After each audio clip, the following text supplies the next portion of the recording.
Hello, everyone. Welcome to the 42nd episode of the Spiritual Brainstorm. In this episode, we're going to talk about racism. Of course, this is a really hot topic right now because another black person, has been murdered in the street, um, and it's stirring up a lot of anger, understandably, from the black community and from people at large, because to see that happen in the 21st century, it's kind of cold-blooded, murder. Some would call it murder, intentional or not intentional, but murder nonetheless, is quite shocking. But I'm going to try to give a higher perspective again, because it's time this stopped. And unfortunately, as I'm observing the reaction of many people, it seems that it's not about to stop just yet, because we haven't reached this higher understanding. Now, I just saw a video. I invite you to Bruce Lipton to check out the channel of Bruce Lipton. Maybe I'll quickly go on YouTube and so you can see the video that I'm referring to. Bruce Lipton, really encouraged to follow you. And he made a video, Fractal Evolution, right here. So I really encourage you to watch that one, because actually it just echoes everything that I've been saying on this channel all along, is that this idea that each human is just one cell, one element in a being, which we cannot imagine, but still.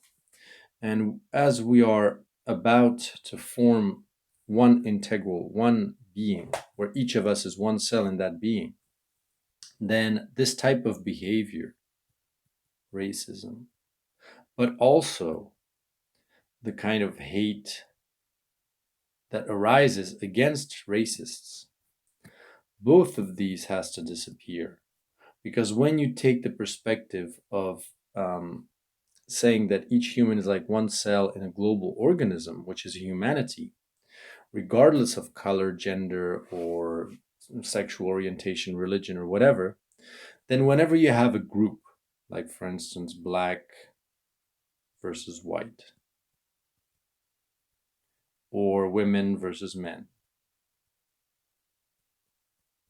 then it's equivalent to saying like your stomach fighting against your liver, or your brain fighting against your heart. And as as the kind of consciousness that sits over your organism, if you witnessed your right hand, for instance, punching yourself in the stomach, you as that consciousness would think, oh my god, how stupid. And you wouldn't try to cut your hand off, and you wouldn't and you would just try to heal your stomach to the best of your ability, and you'd understand just how stupid that was and vouch to never do that again.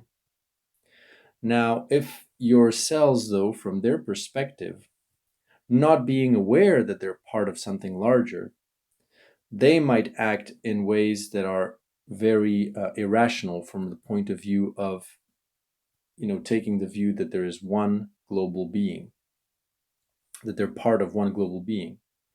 And so, how do you make this disappear then? How do you make these things stop? And here I'm going to say things that might shock people. So if you're very emotional about what happened, I invite you not to interrupt watching this video, because um, ultimately you have to people have to live through these emotions and these experiences, because what I'm offering is a point of view of someone that has probably um, done that kind of work beforehand, already lived certain emotions. And there are other There are other emotions that I still need to experience and other experiences that I still need to have in order to integrate certain truths. But this truth I have integrated, which is why I can share it. But for those that have not, and for which it's still a very sensitive topic, they might find this extremely shocking as a point of view. The idea is, if we are one cell in this one global being, which is humanity, then the end goal is self love and self acceptance. In order for this being to stop hating itself. Now, if any of you have uh, um, experienced what it is to hate yourself, then you understand that it's the most destructive feeling ever. Not loving yourself and hating yourself for something, having remorse and everything, is a very destructive kind of force, which can even lead to suicide, which is kind of having suicidal thoughts, which is kind of what we're witnessing on the outside when we're speaking about climate change, the end of our civilization, the fact that humans are a virus. It's not COVID, it's not the coronavirus, the virus is humanity, and we are destructive to nature, destructive to everything. We are an error of nature, we should have never existed. All those thoughts, all those suicidal thoughts emerge because there's still self hate within humanity, which is represented by all of these um, antagonisms between groups, between people. And how do you transcend that? The transcending is integration of all of humanity. So I often give this metaphor that humanity, or the human is like an idea sitting outside of time, which can be the best, is capable of the best and the worst,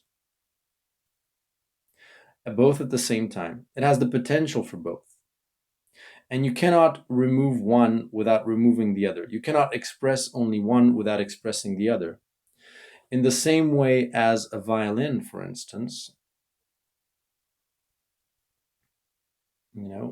just imagine a violin.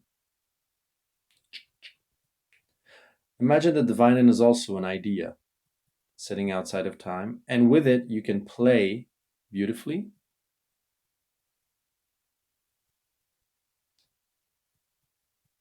or horribly. You can make the most beautiful sounds with it and the most horrible, squeaking, painful sounds. And you understand that if you're trying to suppress the possibility to play horribly on a violin, you'll also suppress the possibility of playing beautifully. Because if you start putting frets on it and then put a sort of a guardrails for the bow so that it doesn't go in all directions, and then you start putting even more limitations to the instrument, then you understand that its possibility to express beauty and play certain tunes beautifully will be very, very compromised. And this is what we're trying to juggle with right here, is to try to reconcile, for instance, freedom with versus security, and all this talk about tracing people, about whatever.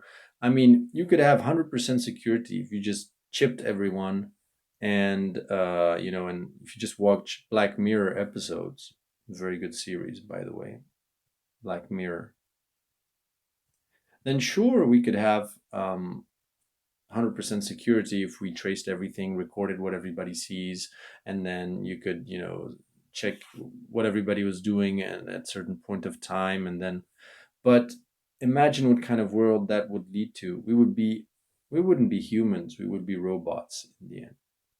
Robots with no purpose, no nothing. And so all of this is very theoretical. You're like, yeah, yeah, yeah. Okay. So let's give a concrete example. Integration. how do you integrate something like racism?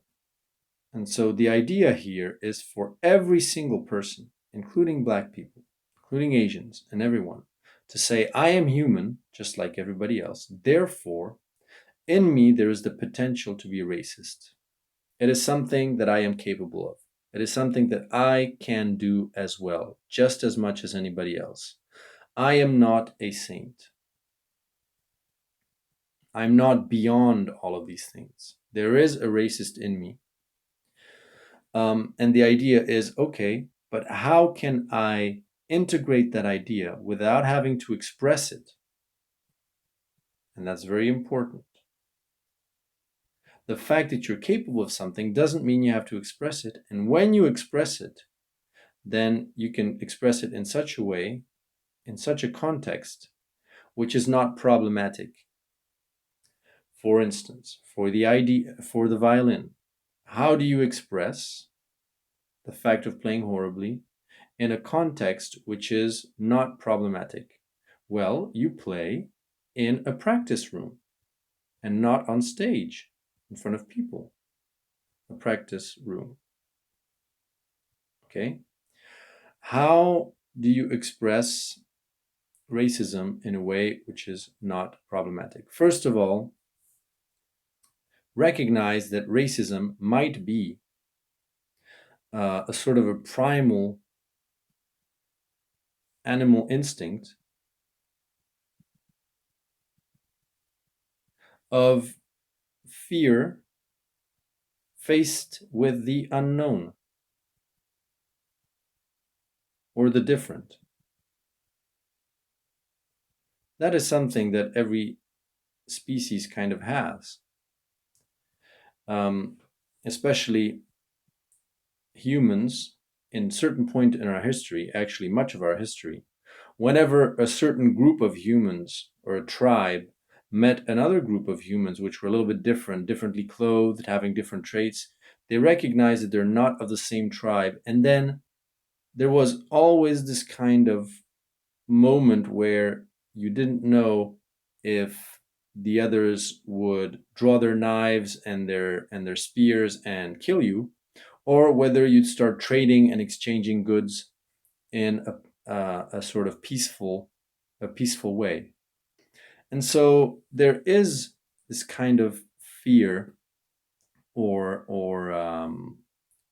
being simply not trusting um, whoever is kind of looks kind of differently, which is something that we have in us because of all that accumulated experience over thousands and thousands of years of being confronted with situations where you didn't know if you had to fight or flight, or if you had to, if you could trust a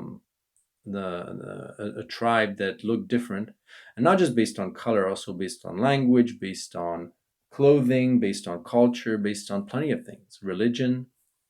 And so instead of fighting against this, spin it in a way which explains it in a rational way, and then understand that you don't need to express it anymore because it is the 21st century, and because we have so many centuries of civilization behind us. And the odds that when you meet someone of a different religion or a different color in the street, that they will stab you in the back with a knife and then pillage you to feed their family, like I don't know, some hungry tribe that was struggling for food, or that had a culture of violence. That probability is now so small that it's just about shining a light on why you might feel this certain fear of the unknown or of the different, and just say, oh, okay, it is this instinct, whatever, that is resurfacing. Thank you for letting me know that you're there, because you have protected my life up to a certain extent over the last, I don't know, 20,000 years ago. I don't need you anymore.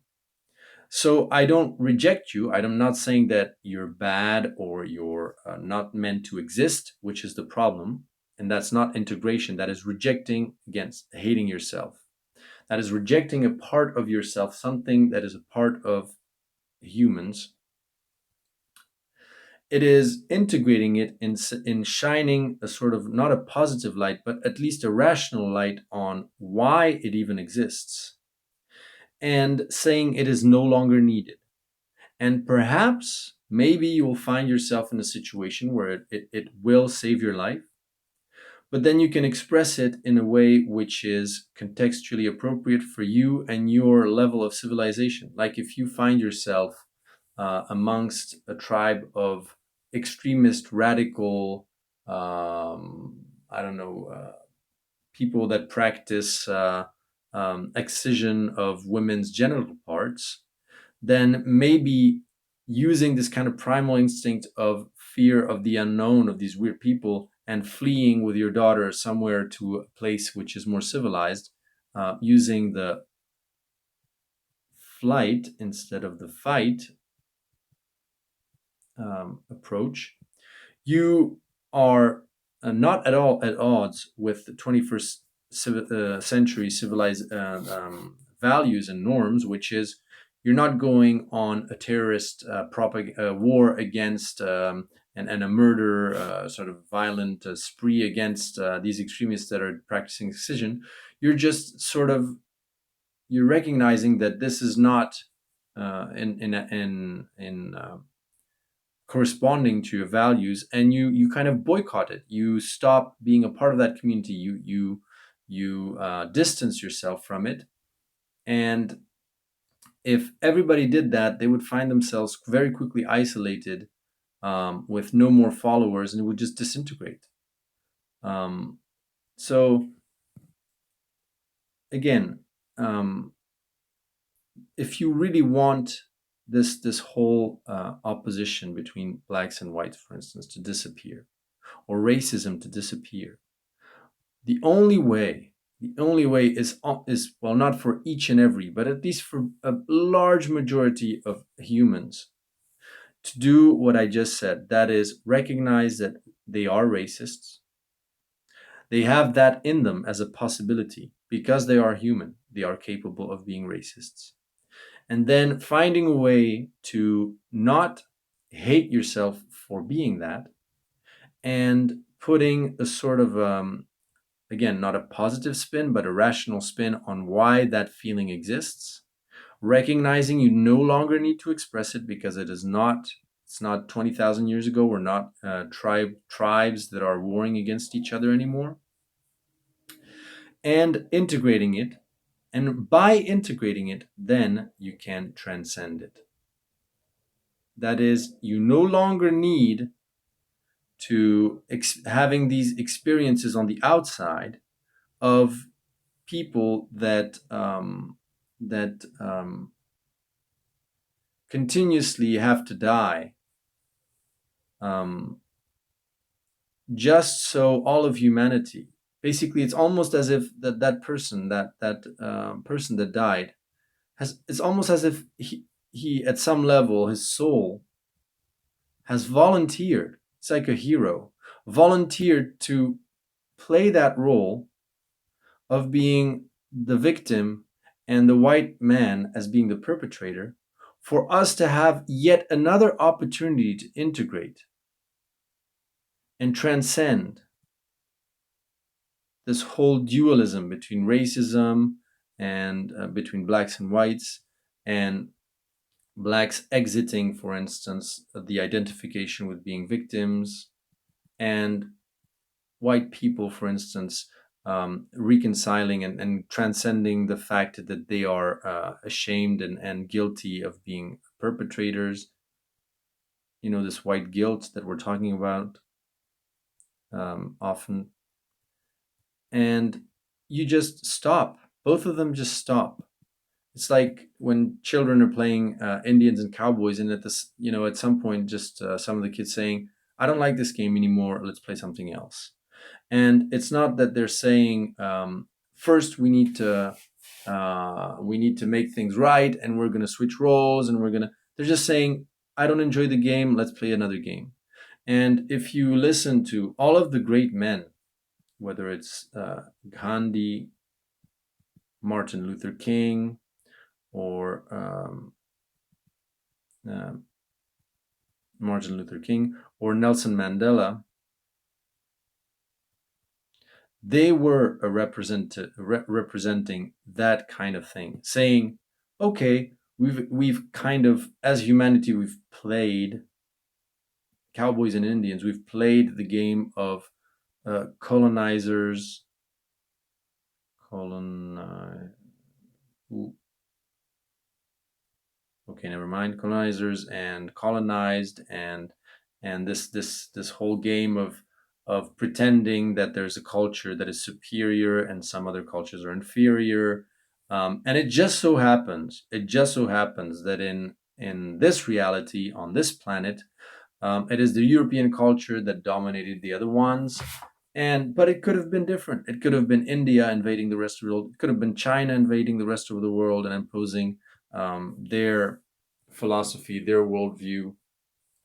And so we've played this game, and all of these basically said, okay, but we're just going to stop. It's over.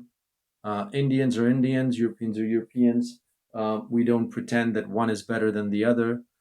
We are equal, and equal means equal. It means that this vanishes and disappears. Um, and it's not negating the past. It's not saying that the past never existed.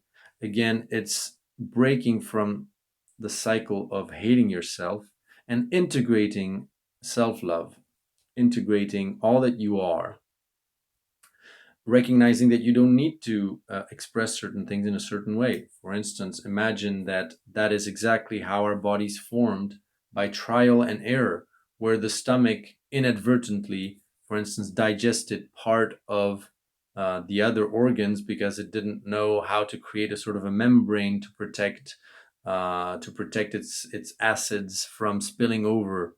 And then imagine that our hands had claws that we couldn't control and that were scratching our limbs. And just gradually all of this sort of perfected.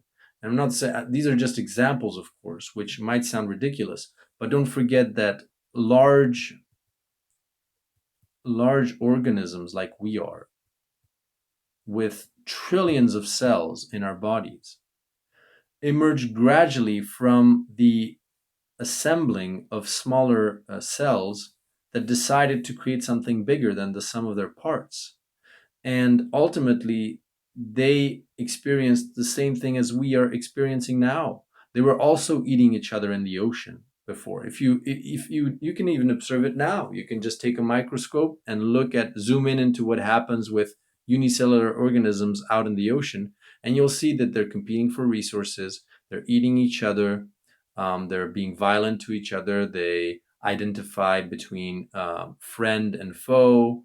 Um, well, that experience is available to them. But if they want to be a part of a global organism, they need to transcend that and learn how to behave with each other in a way which is harmonious. And that is what we're trying to do. But that doesn't mean that they forego or they transform themselves to the point of only being capable of harmony. The cells in our body are not that different from unicellular organisms in the ocean. What is different, though, is that they have reached a point where they have integrated all of those experiences and transcended them by creating the human. But they've never abandoned who they are. They've never stopped being cells, and they have always kept the potential, even in your body. They have kept the potential for behaving in a bad way, which, by the way, we call cancer, autoimmune disease. We give these a sort of a name, but all of those are remnants, or maybe the cells in our body, which basically are so aware that they are part of a global organism, that by creating certain disease, they are trying to help us integrate things that we're not capable of integrating at our level. So they take upon themselves to symbolically transmute certain experiences that we're not ready to integrate yet because we're just haven't reached that level of consciousness.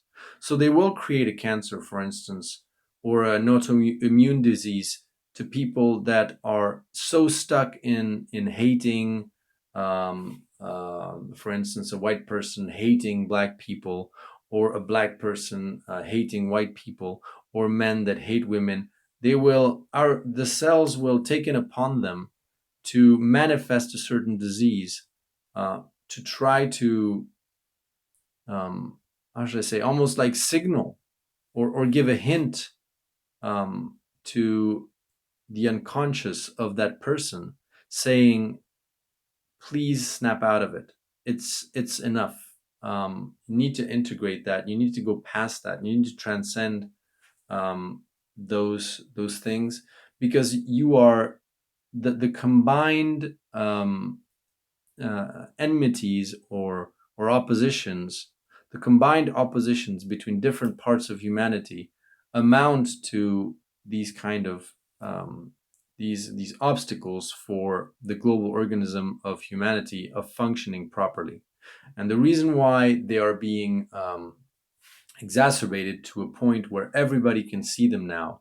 They spread it with on social media, for instance. Now everybody can experience and see for themselves these kind of events, um, is purposeful. It is because we are at a point where we have to start working together and functioning like a global organism, because it's just that that time in our evolution has arrived.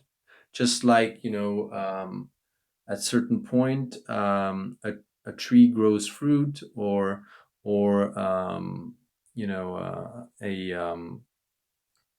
a baby is born. There are just certain moments in history, or in nature, that you cannot escape, regardless of where you are at individually as your consciousness level. There's a level above you, above all of us, um, which is kind of a common theme that we're all living, a common period that we're all living, and that's what some people call ascension. Basically, is just the moment where humanity is invited to act as one cell in, well, each human is invited to act like one cell inside a global organism. That is the point where that we reached. And so that is why we will see more of these until we have integrated it. And by the way, I'm not saying that we're not doing a good job out of it, because most of these protests um, are peaceful, and we are reaching a point where justice, at least, is being granted, and a recognition, for instance, that hopefully that policeman apparently is going to be convicted of non involuntary homicide or something like that. So he will be prosecuted. He will be going to prison, and hopefully that is going to be a wake up call for all of us to integrate this idea and sort of transcend it, and transcend all of these problems. So racism, this video is about racism, but it's about everything. It's about sexism. It's about homophobia. It's about all of these oppositions, or Islamophobia, all of these things. And it's not just to the people that are racist or sexist or whatever. It's also to those that are victims. They also need to get past that and integrate that and get past that.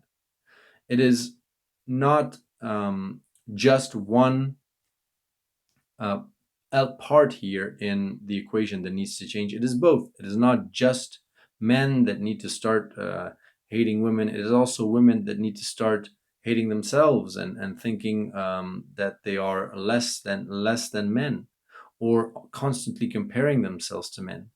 It is really stepping out of those dualities completely. And that requires a work on both parts, not just one of them. So there's not just like, okay, when all white police officers will be respectful, blah blah blah, problem solved. No, no, no, no, no. There is a work that needs to happen on both sides. So this is a very controversial video, of course, and it's very hard when you have very highly emotional um, topics that involve the deaths of um, innocents, really innocents. But I always try to take the higher view, the view of the soul, which leaves nothing. Which doesn't mean that the view of the human here in the 3D is not valid. That is precisely why we're here, is because we can experience these emotions and live them to the fullest. And for many, maybe that is what is required, because um, we cannot learn unless we experience things. That is why we incarnated in the first place. If we could learn without needing the experience and all the emotions and everything and all the drama, then we would have stayed in the fourth dimension, where we could just, like almost going into a VR video game and saying, oh, let's play this, let's play that. But the experience is different. The learning that you can get from it is also different. When you start taking things really, really seriously, you have fear of death, you have all these things, then an experience is integrated in a much more powerful way. That when you know you are an immortal soul that is just having an experience, when you're conscious of that, then the learning or the integration or is much less strong. Um, so you can try that in actually they've tried this in VR, for instance, putting people in VR and trying to teach them about transcending racism or transcending certain phobias. It works, but it's still not as powerful as the actual experience, the real one. And so that is why we're here. We're here to have that experience. But after we've been repeating, for instance, this racism thing between blacks and whites, or between, whoever, between poor and rich, or between different tribes for centuries and centuries, it is basically, it's almost as if our soul said, we're tired of experiencing racism. Please integrate now, because we want to move on to different experiences. It's boring now. We've seen this too much. We already learned everything there is to learn, basically. So let's just um, um, make this extremely visible and reach everyone, so that everyone can integrate this and move towards something else, because boring. And it's the same as, imagine from the point of view of your soul, it's almost as if you've played the same video game for 30 times, and every time you make the same mistake, and it just becomes old at a certain point. And so it's as if you're at the level of the soul, or at a higher level. Um, they the souls basically use certain people, which of course have no clue, as kind of heroes that walk on stage to play a certain part, for instance, being victim or perpetrator, and then blowing it up so that for all of humanity to see, so that we just snap out of it, um, and look at that and saying, no, that's not, we don't want to repeat that. We don't want to experience that over and over again. And so at a certain level, we have to be thankful for both of those souls to have volunteered to show us once again, to us humanity that have such a hard time growing up and learning from our mistakes, to integrate and grow past dualities like racism, black versus white, women versus men. Um, and it's not always easy. For instance, the the anger that you can feel towards the police, which seemingly can do whatever the hell they want and not being accountable. Those kind of feelings are hard to suppress, and they're not actually meant to be suppressed, actually, but they're meant to be lived,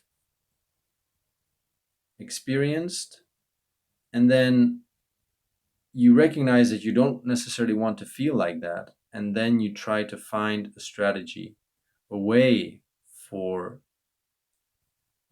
being a better human, basically. Um, Not sinking into, for instance, terrorism, which is something that did happen in the past. For instance, I don't know, it was a couple of years ago. There was a black guy from the military that just went crazy because of shootings and started sniping certain police officers. And you can totally understand how that could happen.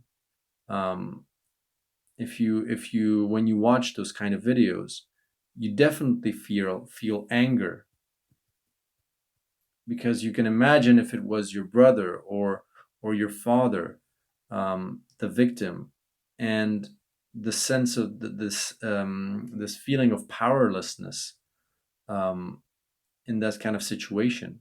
But that is on purpose. It is just, it's becoming, these emotions are becoming stronger and stronger until the point where we have no choice but to integrate, or go the complete other way and saying we're not at the level of integration, and then we will just be left behind, like a sort of an organism where at some point there's a cutoff between the cells that decide to keep eating each other in the ocean and the cells that will move on to becoming a part of that global organism.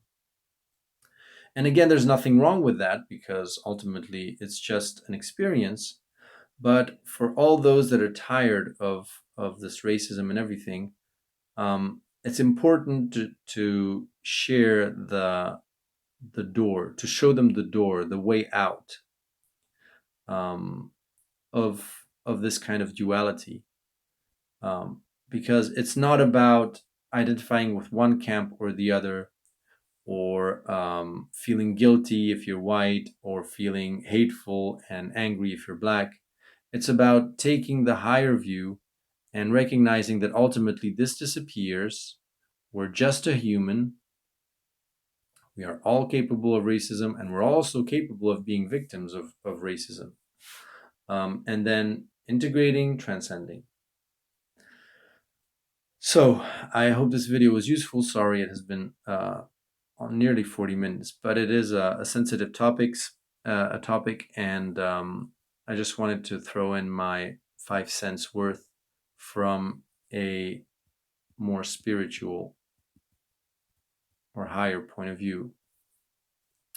And it might offend people, it might shock people. I'm aware of it, but I also fully recognize and am okay with the fact that if you're shocked, if you feel angry at what I said, it is emotion. It is an emotion that you probably need to feel, and that's totally fine. And I don't mind being a trigger for that. Just like kind of a needle doesn't mind popping a balloon that is really at the point of breaking. Um, I'm I'm fully aware that I might be playing that role, and I'm totally fine with it with that. So hopefully you found it interesting, and talk to you in the next video.